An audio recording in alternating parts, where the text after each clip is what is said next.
প্রিয় দর্শক, আপনাদের স্বাগত জানাচ্ছি দেশকাল নিউজের সরাসরি সম্প্রচারে। এই মুহূর্তে আমরা অবস্থান করছি কেন্দ্রীয় শহীদ মিনারের সামনে। এইখানে পাঁচ দফা দাবি নিয়ে মেডিকেল কলেজের শিক্ষার্থীরা এখানে অবস্থান করছে। প্রিয় দর্শক, এইখানে কি ধরুন পাঁচ দফা দাবি এগুলো আপনাদের জানানোর চেষ্টা করবে। এই দাবিগুলো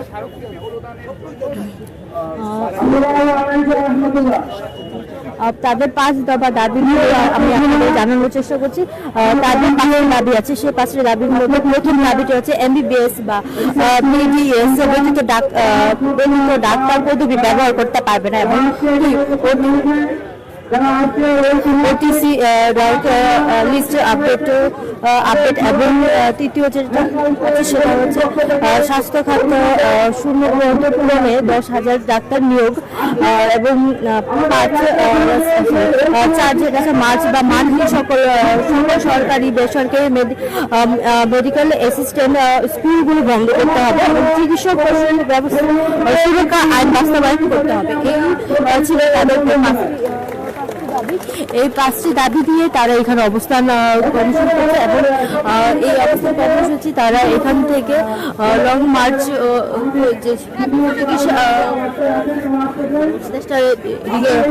অভিমুখী তারা যাত্রা করবে।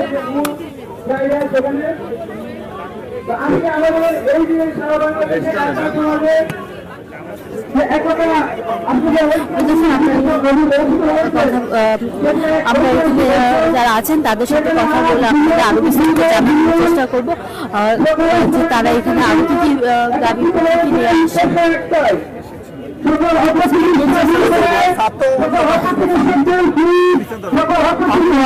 সারা বাংলাদেশ থেকে বিভিন্ন মেডিকেল কলেজের প্রতিনিধিবৃন্দ একত্রিত হয়েছি।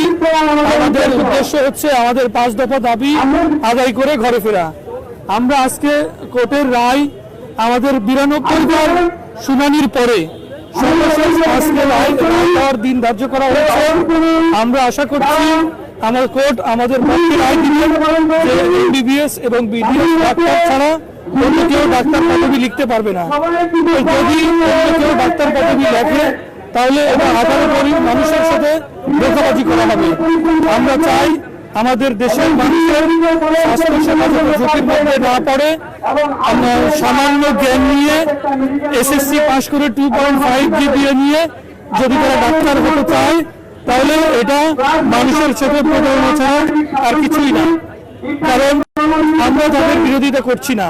তারা যদি ডাক্তার হতে চায়, ডাক্তার লিখতে চায়, তাহলে আমরা আশা করি যে তারা আমাদের এই সিস্টেমের মধ্যে আসুক।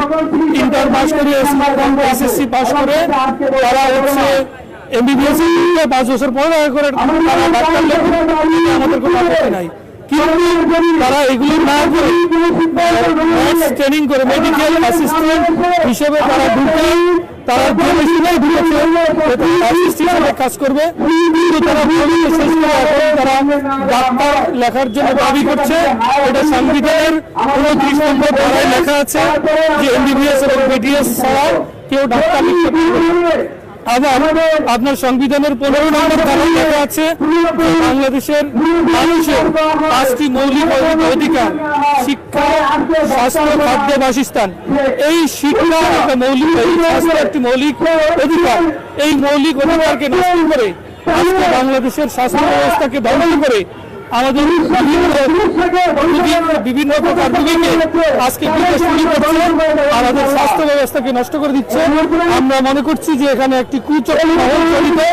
আমরা তাদেরকে সাবধান করে দিতে চাই, তারা তাদের পথ থেকে ফিরে সঠিক আমাদের রায়, ন্যায়ের পক্ষে রায় আসুক, এটা কামনা করছি। আসসালামু আলাইকুম। আপনাদের যেমন আপনারা শুনছিলেন এখানে ছিলেন, তার সাথে আমরা কথা জানতে পারলাম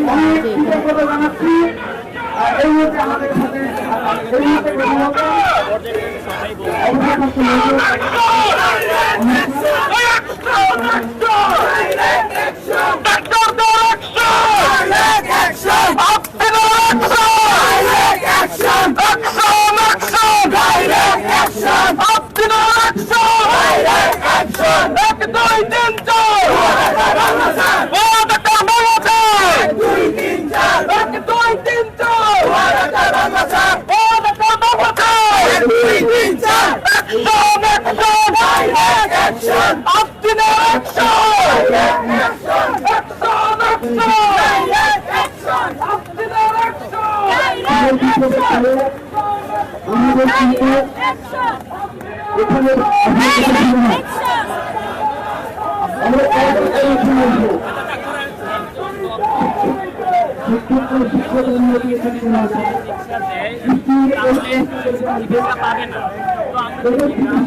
আপু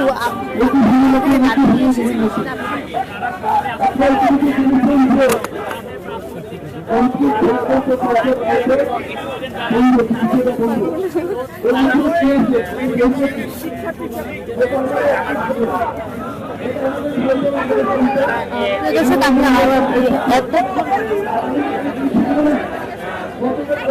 এতক্ষণ আপনার শিক্ষকদের সাথে কথা বলছিলাম, এখন শিক্ষকদের সাথে কথা বলে আমরা আরো বিস্তারিত আপনাদের জানার চেষ্টা করব।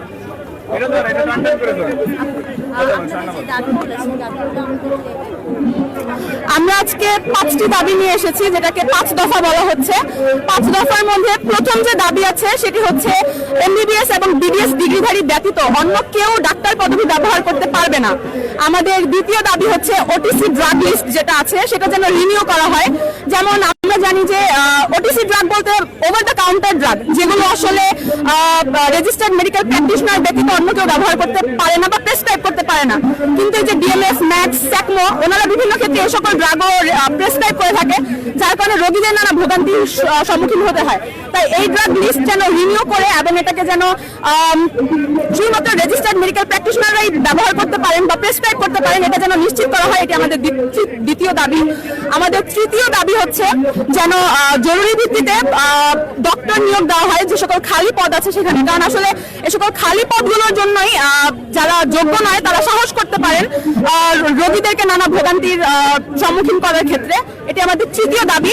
আমাদের চতুর্থ দাবি হচ্ছে যে সকল মেডিকেল অ্যাসিস্ট্যান্ট ট্রেনিং স্কুল আছে যেগুলো মানসম্মত নয় সেগুলো যেন দ্রুত বন্ধ করা হয়। এবং আমাদের পঞ্চম দাবি হচ্ছে চিকিৎসক নিরাপত্তা আইন সেটা যেন আরো সফলভাবে প্রণয়ন করা হয় এবং বাস্তবায়ন করা হয়। ধন্যবাদ। গত কয়েকদিন ধরে আপনারা দেখছি এর আগেও শহীদ মিনারে এসেছেন, আসলে আজকে কি সমাধান হবে কিনা আপনাদের এই দাবি? আমরা আসলে এই আশা নিয়ে এসেছি এখানে, যেহেতু 2013 থেকে এই রায়ের শুনানি চলে আসছে এবং আমরা দেখি আজকে রায়ের দিন আমরা আসলে বিচার বিভাগের উপর আস্থা রেখে এখানে এসেছি। বাকি আল্লাহ ভরসা। আজকের কর্মসূচি আপনাদের আমাদের কর্মসূচি হচ্ছে যেটাকে বলা হচ্ছে বিক্ষোভ এবং চিকিৎসক মহাসমাবেশ। এখানে শুধু ঢাকা নয়, এন্টায়ার বাংলাদেশ থেকে বিভিন্ন মেডিকেল কলেজ থেকে আজকে ডক্টররা, মেডিকেল স্টুডেন্টরা, ইন্টার্ন ডক্টররা এখানে এসে উপস্থিত হয়েছেন। আমরা এখানে অবস্থান কর্মসূচি পালন করছি, মহাসমাবেশ করছি এবং দেখি আমরা রায়ের জন্য অপেক্ষা করছি, আশাবাদী আছি।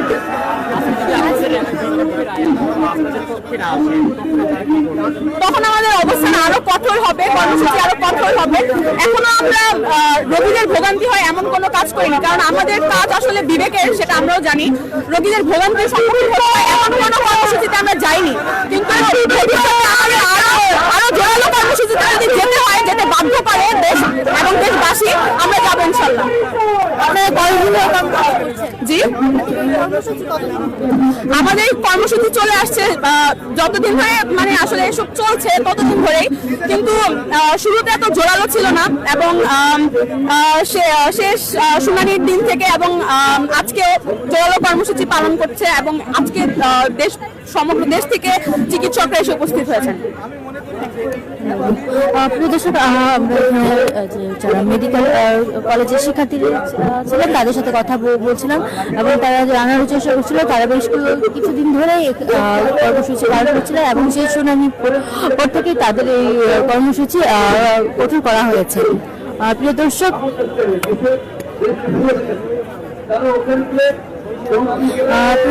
এখন পর্যন্ত এই ছিল